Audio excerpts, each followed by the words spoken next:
बहुत समय पहले की बात है। पुराने चाइना के नॉर्थ प्रोविंस में 3 मॉन्क रहते थे। उनका नाम किसी को नहीं पता है, क्योंकि उन्होंने कभी अपने बारे में कुछ बताया ही नहीं। उन्होंने कभी किसी बात का जवाब नहीं दिया। चीन में बस उन्हें 3 हंसते हुए भिक्षुओं के नाम से जाना जाता था। वे तीनों सिर्फ एक ही काम करते, एक गांव में प्रवेश करते, बाजार के बीचों बीच खड़े होते और हंसना चालू कर देते। वे अपने पूरे अस्तित्व के साथ हंसते। अचानक लोगों का ध्यान उनकी तरफ खींचा चला आता और धीरे धीरे उनके चारों तरफ एक बड़ी भीड़ इकट्ठा हो जाती। वे इतनी एकाग्रता, तल्लीनता व संपूर्णता के साथ हंसते कि उनकी हंसी देखकर सारा गांव हंसने लग जाता। जब वो पूरा गांव हंसी के समुद्र में डूब जाता तो वे दूसरे गांव चले जाते। वे ना तो कुछ बोलते थे, ना ही कुछ उपदेश देते और ना ही कुछ शिक्षा। वे जहाँ भी जाते अपनी हंसी से ऐसा माहौल बना देते कि लोग अपने सारे दुख दर्द भूलकर बस हंसने लग जाते। धीरे धीरे चाइना के लोग उन्हें बहुत प्यार करने लगे और वो पूरे चाइना में फेमस होते गए, 3 लाफिंग मॉन्क के नाम से। चाइना के लोग उन्हें बहुत प्यार करते, उनका सम्मान करते। इससे पहले और उनके बाद भी कभी किसी ने इस तरह से प्रचार नहीं किया कि जीवन केवल एक हंसी होना चाहिए और कुछ नहीं। वे विशेष रूप से किसी पर नहीं हंसते थे। वे बस हंसते थे जैसे कि उन्होंने ब्रह्मांडी मजाक को समझ लिया हो, जैसे कि उन्होंने ईश्वर के मजाक को समझ लिया हो, और उन्होंने एक शब्द का उपयोग किए बिना पूरे चाइना में इतना आनंद फैलाया जितना आज से पहले किसी ने ना फैलाया था। लोग उनका नाम पूछते लेकिन वे बस हंसते, तो यह उनका नाम बन गया 3 हंसते हुए भिक्षु, 3 लाफिंग मॉन्क्स। पूरे चाइना में घूम घूम कर लोगों को हंसाते हुए समय के साथ वे तीनों बूढ़े हो गए और एक रात जब वे एक गांव में ठहरे हुए थे, उन तीनों में से एक भिक्षु की मौत हो गई। पूरा गांव स्तब्ध रह गया। पूरा गांव बहुत ज़्यादा उम्मीद कर रहा था, क्योंकि उन्हें लगता था कि जब उनमें से एक की मृत्यु हो गई होगी तो बाकी जो 2 जरूर रोएंगे। यह देखने लायक होगा, क्योंकि किसी ने भी कभी इन लोगों को रोते हुए नहीं देखा था।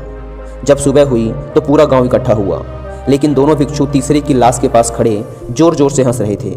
ऐसी हंसी जैसी उन्होंने आज से पहले कभी ना हंसी हो। गांव के कुछ बड़े बुजुर्गों ने उन्हें समझाने की कोशिश की कि यह आपका साथी था और इसकी मृत्यु पर आपको हंसना नहीं चाहिए।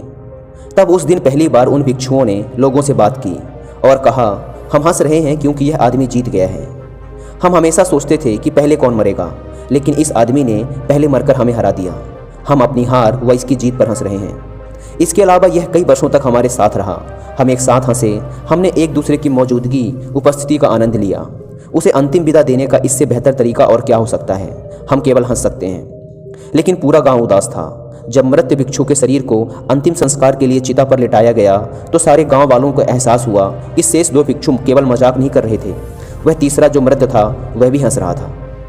चीन में यह प्रथा थी कि जब एक इंसान की मृत्यु हो जाती थी तो उसके पुराने कपड़े उतारकर उसे नहला धुलाकर उसे नए कपड़े पहना दिए जाते थे।